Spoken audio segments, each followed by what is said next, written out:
Kami dari kelompok 11 akan mempresentasikan materi 1. Sebelum itu, izinkan kami memperkenalkan diri kami. Perkenalkan, nama saya Dian Cahyani dengan NIM 230201510. Perkenalkan, nama saya Fatin Calisa Mabuba dengan NIM 2302015094.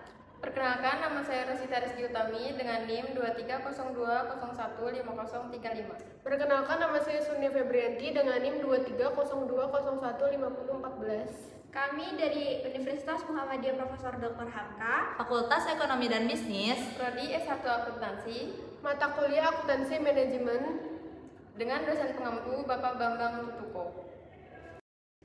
Materi pertama yaitu tinjauan sekilas akuntansi manajemen dengan poin bahasan pengertian akuntansi manajemen, histori akuntansi manajemen, aktivitas penting akuntansi manajemen, tujuan akuntansi manajemen, persamaan akuntansi manajemen dan akuntansi keuangan, perbedaan akuntansi manajemen dan akuntansi keuangan, peran akuntan manajemen, yang terakhir manfaat informasi akuntansi manajemen. Yang pertama ada pengertian akuntansi manajemen.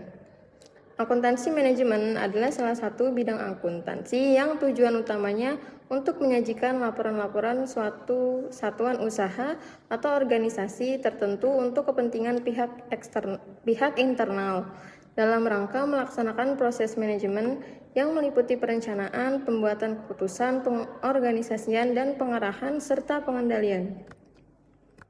Kemudian ada histori akuntansi manajemen. Sebagian besar dari prosedur penetapan harga pokok produk dan akuntansi internal di abad ini dikembangkan antara tahun 1880 dan 1925. Pada tahun 1925, penekanan pada prosedur akuntansi manajemen yang berubah menjadi penetapan biaya persediaan berawal dari penekanan pada pelaporan untuk pihak eksternal. Pada tahun 1950 dan 1960, banyak usaha dilakukan untuk meningkatkan kegunaan manajerial dari sistem biaya tradisional. Pada tahun-tahun belakangan ini, terdapat usaha yang signifikan untuk mengubah secara radikal sifat dan praktik dalam akuntansi manajemen. Sebagian besar sebagai respons terhadap perubahan dramatis dalam lingkungan yang kompetitif. Selanjutnya ada aktivitas penting dalam akuntansi manajemen. Yang pertama adalah perencanaan. Di sini formulasi terperinci dari kegiatan untuk mencapai suatu tujuan akhir tertentu adalah aktivitas manajemen. Dalam proses perencanaan ini seringkali disertai dengan anggaran sebagai rencana terperinci yang dinyatakan dalam format kuantitatif. Selanjutnya ada pengendalian, controlling. Proses pengendalian yang meliputi pengumpulan, evaluasi, dan pemberian tanggapan atas umpan balik untuk memastikan berjalan sesuai rencana dan untuk mengetahui cara yang lebih efektif untuk tahun mendatang. Selanjutnya adalah pengambilan keputusan, proses pemilihan di antara alternatif sebagaimana jalinan antara perencanaan dan pengendalian. Sistem akuntansi manajemen memudahkan proses pengambilan keputusan. Selanjutnya, sistem akuntansi manajemen mempunyai 3 tujuan umum, yaitu yang pertama menyediakan informasi yang dipergunakan dalam perhitungan harga pokok jasa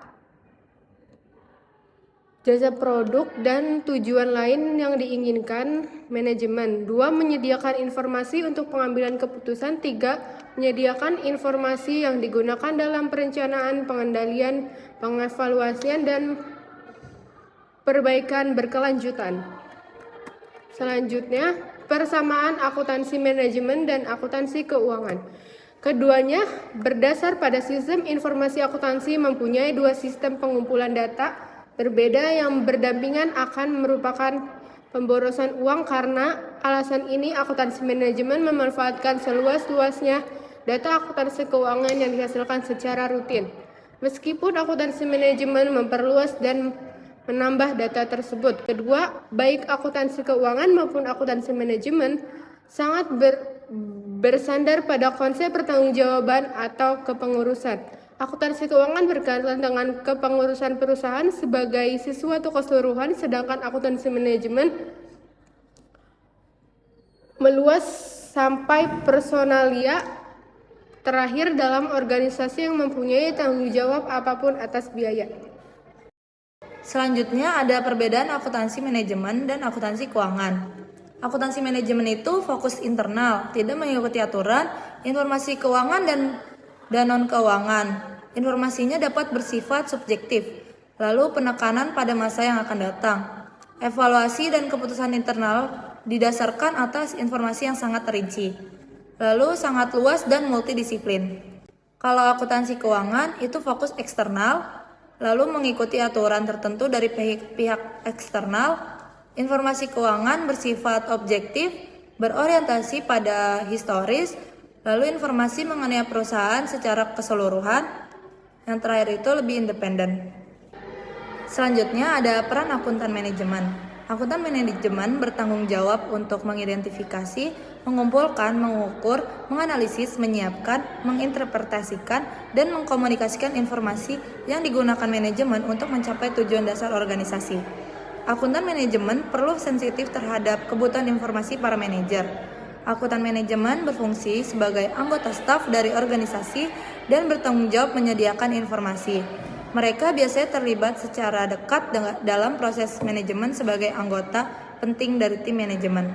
Selanjutnya ada manfaat informasi akuntansi manajemen. Manfaat informasi akuntansi manajemen ini ada dibagi 3. Yang pertama itu ada informasi akuntansi penuh atau full accounting information. Informasi akuntansi penuh yang berisi informasi masa lalu bermanfaat untuk pelaporan informasi keuangan, analisis kemampuan untuk menghasilkan laba, dan penentuan harga jual dalam cost type contract. Informasi akuntansi penuh yang berisi informasi masa yang akan datang bermanfaat untuk penyusunan program, penentuan harga jual normal, penentuan harga transfer, dan penentuan harga jual yang diatur dengan peraturan pemerintah. Yang kedua, ada informasi akuntansi diferensial atau differential accounting information. Informasi akuntansi diferensial yang berisi informasi masa yang akan datang bermanfaat untuk pengambilan keputusan, pemilihan alternatif, baik jangka pendek maupun jangka panjang. Oke, selanjutnya ada manfaat informasi akuntansi manajemen yang ketiga. Jadi informasi akuntansi pertanggungjawaban atau responsibility accountancy information. Informasi akuntansi pertanggungjawaban yang berisi informasi masa yang lalu bermanfaat untuk penilaian kinerja kerja manajer dan permotivasian manajer. Informasi akuntansi pertanggungjawaban yang berisi informasi masa yang akan datang bermanfaat untuk penyusunan anggaran. Jadi di sini ada kesimpulannya itu akuntansi manajemen adalah sistem informasi internal yang berfungsi untuk membantu manajemen dalam perencanaan, pengendalian, dan pengambilan keputusan. Berbeda dengan akuntansi keuangan, informasinya tidak terkait standar baku dan lebih berfokus pada data masa depan serta segmen tertentu dalam perusahaan untuk kebutuhan strategis. Oke, sekian dari kelompok kami. Kurang lebihnya mohon maaf. Wassalamualaikum warahmatullahi wabarakatuh.